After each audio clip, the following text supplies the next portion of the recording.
In a previous video, we solved to find the horizontal displacement of launched objects. And today, we are going to discuss projectiles launched at an angle and solve for their horizontal displacement. In this diagram, a cannonball is being launched with a velocity of v at an angle of theta. When an object is being launched at an angle, we must break it up into its vertical and horizontal components. So over here, I redrew our original vector and broke it up into its horizontal and vertical components. So remembering our trigonometry principles, we know that sine of theta equals opposite over hypotenuse, and our cosine of theta is going to equal the adjacent over hypotenuse. So back in our case, sine of theta is going to equal the magnitude of our vertical velocity over our original velocity. And cosine of theta is going to equal the magnitude of our horizontal velocity over our original velocity.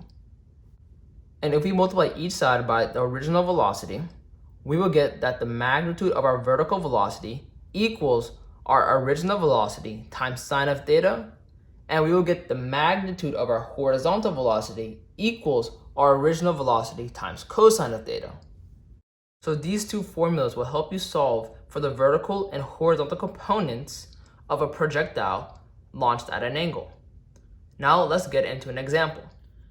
In this problem, once again, we have a cannonball that's being launched at 12 meters per second at an angle of 30 degrees. And we are asked, how far did our cannonball travel?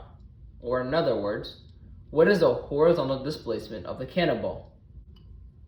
Well, like we did earlier, we broke up our velocity vector into its vertical and horizontal components, and we derived these two formulas.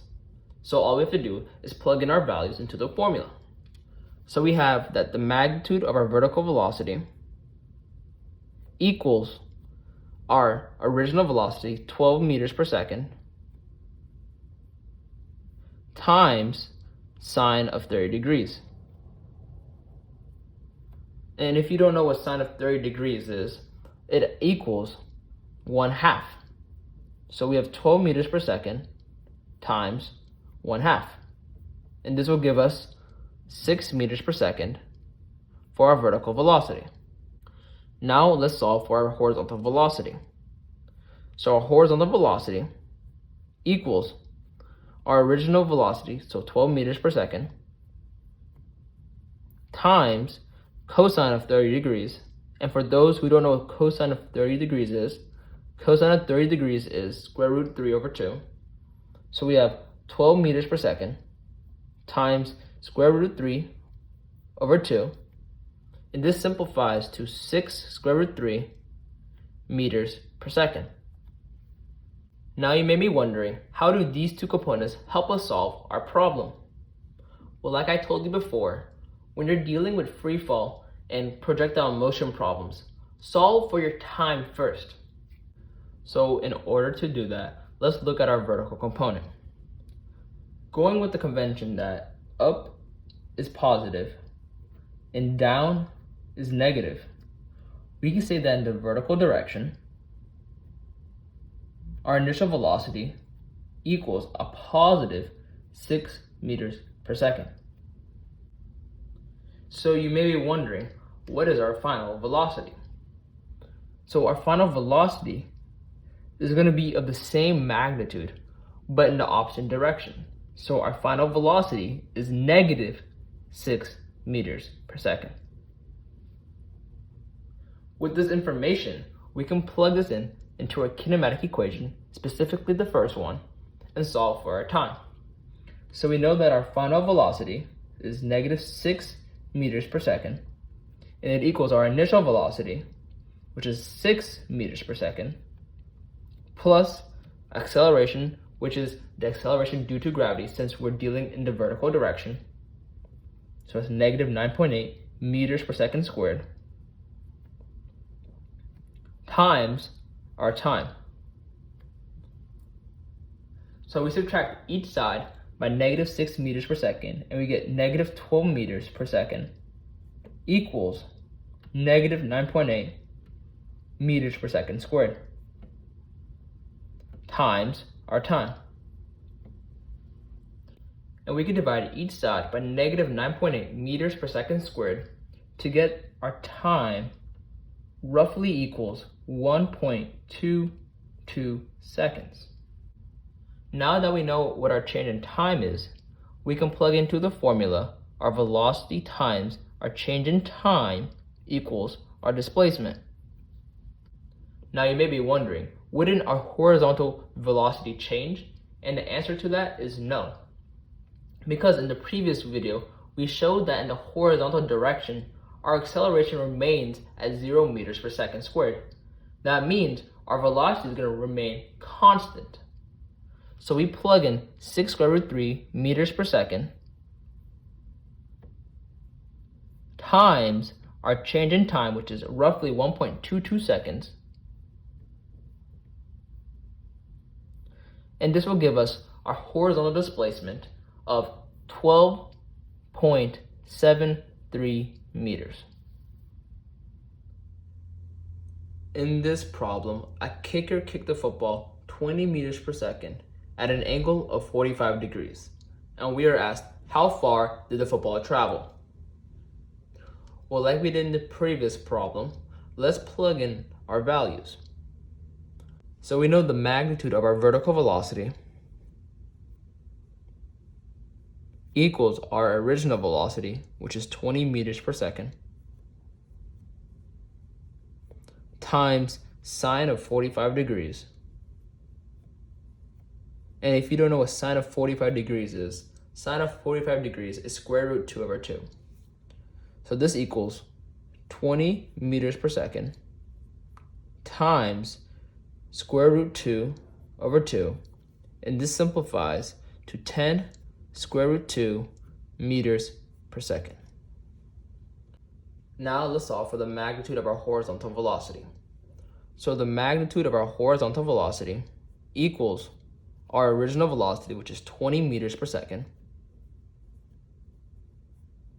times the cosine of our angle, so that's cosine of 45 degrees.